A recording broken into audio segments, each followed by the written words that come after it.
Hello friends, welcome back to my channel SRK drama explain. Friends, ये video मैं लोगों के एंटरटेनमेंट के लिए बनाती हूँ, so please watch full, share, subscribe and like this video.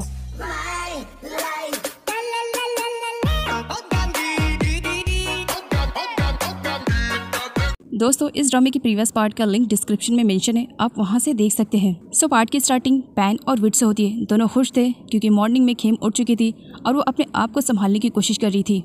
विट जब मिलता है तब खेम उससे कहती है कि तुम मेरा ख्याल रखना क्योंकि मैं कुछ टाइम के लिए यहीं पर रहना चाहती हूँ। विट बहुत ही ज़्यादा खुश होता है और उसके फेस की स्माइल ये बता रही थी कि वो भी कहीं ना कहीं खेम को लाइक करने लगा है। इसी वजह से वो गुस्से में क्रिट से मिलने के लिए आता है, जहाँ पर वो क्रिट को वार्न करता है कि इस तरह से वो अपने बदले की आग में यदा और खेम की लाइफ को डिस्ट्रॉय ना करे। इस बार वो ऐसा बिल्कुल भी करने नहीं देगा। साथ ही विट क्रिट से ये भी कहता है कि उसने जो कुछ भी उसे दिया है वो रीपे कर देगा, और ये कहकर वो गुस्से में वहाँ से जाने लगता है। लेकिन क्रिट उसे रोकता है, तुम्हें कुछ भी रीपे करने की ज़रूरत नहीं है, मैंने जो कुछ भी दिया अपने खुशी से दिया और इस मैटर में मैं सीरियस हूँ। मैं किसी भी कंडीशन में यदा को नहीं छोड़ने वाला हूँ, मैं उससे शादी कर कर ही रहूँगा।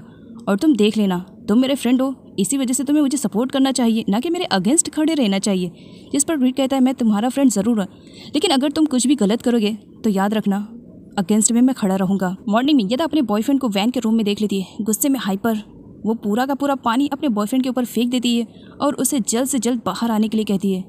यहाँ तो उसके बॉयफ्रेंड को समझ में नहीं आ रहा था कि रात में हुआ क्या, और जब सारे लोगों के थ्रू उसे मालूम पड़ता है कि उसने वैन के साथ कितना ज़्यादा गलत किया, तो वैन रोते हुए उसे हक कर लेती है और अपनी रिस्पॉन्सिबिलिटी उठाने के लिए कहती है, जिस पर वो उसे पुश कर देता है, देखो मैंने ऐसा कुछ भी नहीं किया।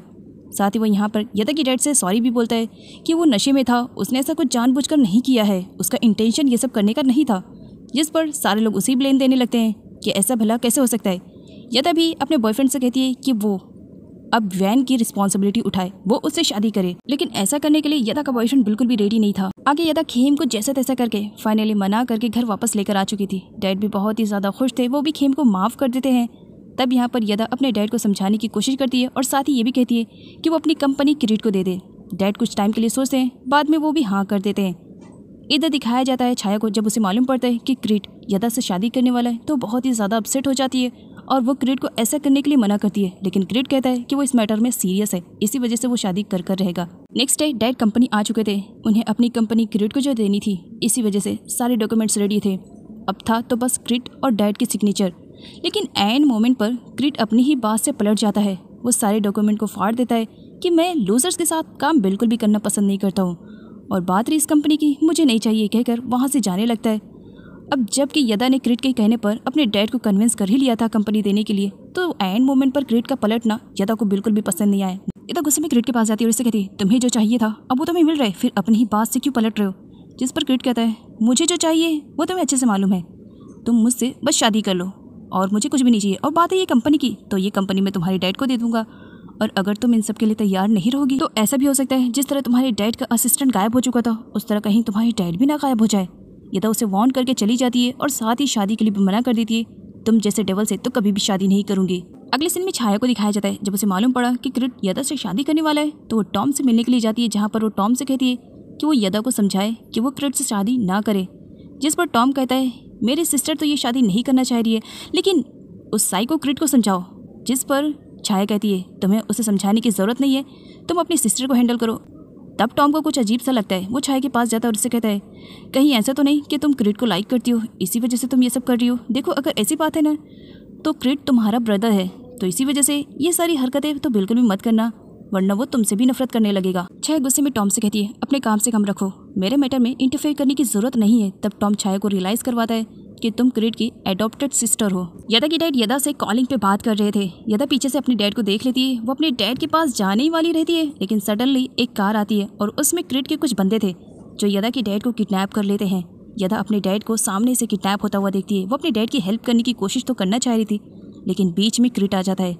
वो उसे धमकी देने लगती है कि मैं अपने डैड को बचाने के लिए कुछ भी कर सकती हूँ, और वो पुलिस को कॉल करने वाली रहती है। लेकिन क्रिट यदा से उसका फ़ोन छीन लेता है और उसे धमकी देने लगता है कि अगर वो उससे शादी करने के लिए तैयार नहीं होगी तो उसके डैड के खिलाफ सारे सबूत दिखा देगा, जिसकी वजह से जेल में ही उसके डैड मर जाएंगे।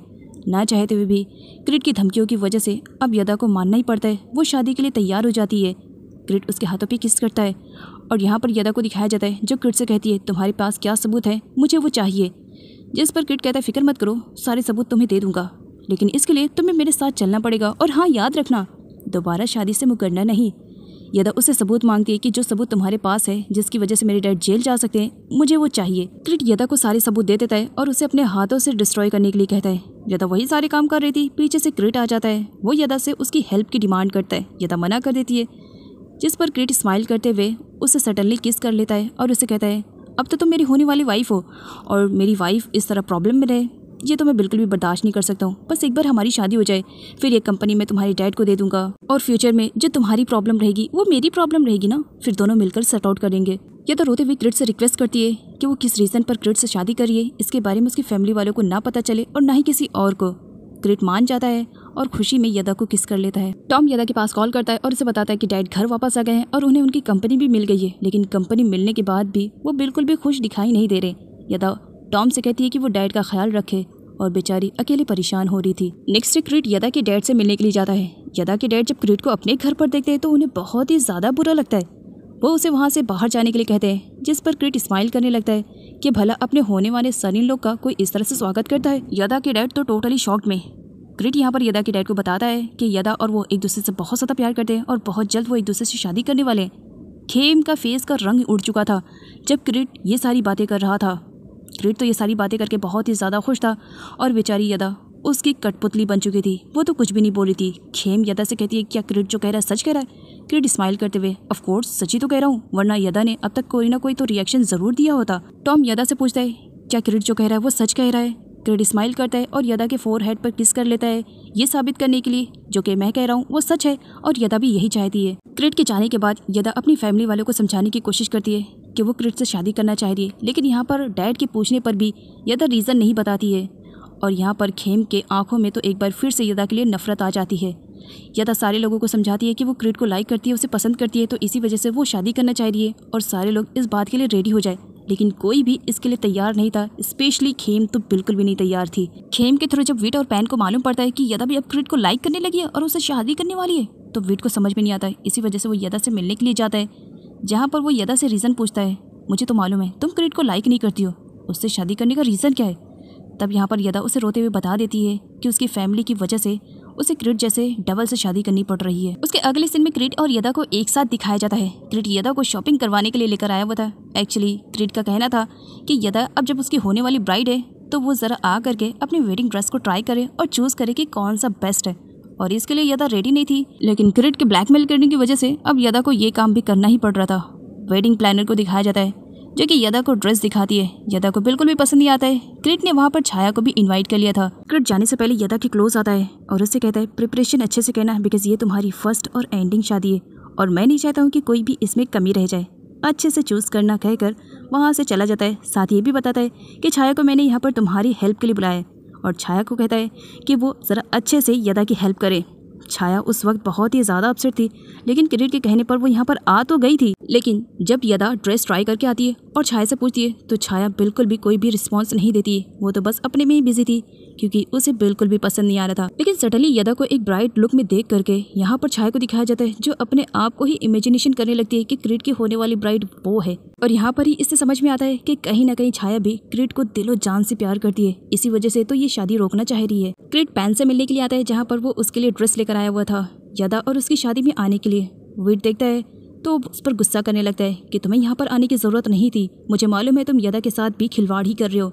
जिस पर क्रिट कहता है, अगर मुझे खिलवाड़ करना रहता है तो मैं इतना सीरियस नहीं होता, इस बार यदा के साथ मैं शादी कर ही रहूँगा, और सच में मैं इस बार सीरियस हूँ, इसी वजह से तो अपनी फैमिली को अपनी शादी में इन्वाइट करने के लिए आया हूँ। आगे क्रिट को दिखाया जाता है जो यदा से मिलना चाह रहा था, इसी वजह से वो यदा को एक रेस्टोरेंट में इन्वाइट करता है।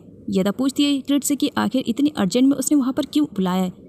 तब क्रिट यदा से कहता है कि वो चाहता है कि उसकी शादी में यदा की पूरी फैमिली आए। आगे टॉम को दिखाया जाता है, जिसकी मुलाकात एक बार फिर से छाया से हो जाती है। छाया गुस्से में टॉम को वार्न करती है कि वो जितनी जल्दी हो सके यदा को मनाए कि किसी भी तरीके से वो क्रिट से शादी ना करे, वरना कहीं पिछली बार की तरह ना हो जाए। वैसे तो पिछली बार ग्रूम गायब हुआ था और इस बार अगर ब्राइड ही गायब हो जाएगी तो बताओ शादी कैसी होगी। छाया की ये सारी बातें सुनने के बाद टॉम को समझ में नहीं आ रहा था कि छाया का इंटेंशन क्या है। अगले सीन में दिखाया जाता है टॉम जाता है और वो यदा से पूछता है कि आखिर किस वजह से वो क्रिट से शादी करने के लिए तैयार हो गई है। तब यहाँ पर यदा टॉम को बता देती है कि अपनी फैमिली को सेव करने के लिए उसे क्रिट जैसे डेवल से शादी करनी पड़ रही है। इसके अलावा वो टॉम की हेल्प की डिमांड भी करती है। टॉम यदा की हेल्प करने के लिए तैयार हो जाता है। यदा अपने डैड के पैरों में गिर जाती है और उनसे रिक्वेस्ट करने लगती है कि वो उसकी शादी को अटेंड करने के लिए ज़रूर आए। डैड मना कर देते हैं, मैं तुम्हारी शादी को बिल्कुल भी अटेंड करने के लिए नहीं आऊँगा।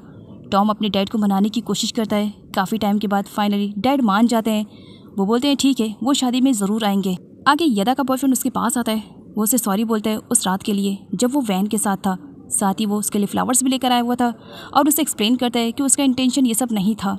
जिस पर यदा कहती है, तुम्हारा इंटेंशन जो भी था वो मैं नहीं जानती हूँ, लेकिन अब तुम मुझे भूल जाओ और वैन को अपना लो। ऐसा करने के लिए उसका बॉयफ्रेंड बिल्कुल भी रेडी नहीं था। वैन उसे हक करते हुए देख लेती है। वो आती है और उन दोनों को अलग करती है। इसके अलावा वैन ये भी बता देती है कि बहुत जल्द यदा और क्रिट की शादी होने वाली है, क्योंकि यदा और क्रिट एक दूसरे को लाइक करते हैं, तो अच्छा रहेगा वो यदा को भूल जाए। फाइनली क्रिट की लाइफ में वो दिन आ चुका था जिसका वो बेसब्री से इंतजार कर रहा था। आज यदा और इसकी शादी का दिन था। यदा के डैड अपनी फैमिली को लेकर के वहाँ पर पहुंच चुके थे। क्रिट स्माइल करता है। यदा के डैड नोटिस करते हैं कि क्रिट ने वहाँ की सिक्योरिटी को बहुत ही ज्यादा टाइट रखा है। पैन और विड भी शादी के फंक्शन में पहुंच चुके थे। क्रिट उन दोनों को देख करके खुश होता है। क्रिट पैन को अपना हैंड ऑफर करता है कि क्या वो पकड़ करके अंदर चल सकती है, जिस पर पैन काफ़ी खुश होती है। और यहाँ पर खेम को दिखाया जाता है जो कि विड का हाथ पकड़ करके अंदर जाती है। आगे यदा के बॉयफ्रेंड को दिखाया जाता है जो उस प्लेस पर पहुंच चुका था। वो यदा को सजेस्ट करता है कि वो यहाँ से भाग सकती है अगर वो क्रिट को लाइक नहीं करती है। अभी वो लोग यहाँ से जाते उससे पहले क्रिट पहुंच चुका था, बिकॉज सिक्योरिटी बहुत ज़्यादा जो टाइट थी। यहाँ पर क्रिट को दिखाया जाता है जो कि यदा के बॉयफ्रेंड को गन पॉइंट पे रखता है और उसे वार्न करता है कि जितनी जल्दी वो यहाँ से चले जाए उसके लिए बेटर रहेगा। इसके अलावा यदा को भी धमकी मिलती है कि अगर वो ये शादी से भागी तो उसकी फैमिली मुसीबत में पड़ सकती है, और ये सब छाया सुन लेती है। आगे क्रिट को दिखाया जाता है काफ़ी टाइम हो चुका था और यदा अभी तक रेडी होकर के नीचे नहीं आई थी। सारे गेस्ट में भी आपस में बातें होने लगी थी। क्रिट बहुत ज़्यादा परेशान होता है कि कहीं यदा सच में यहाँ से भाग तो नहीं गई।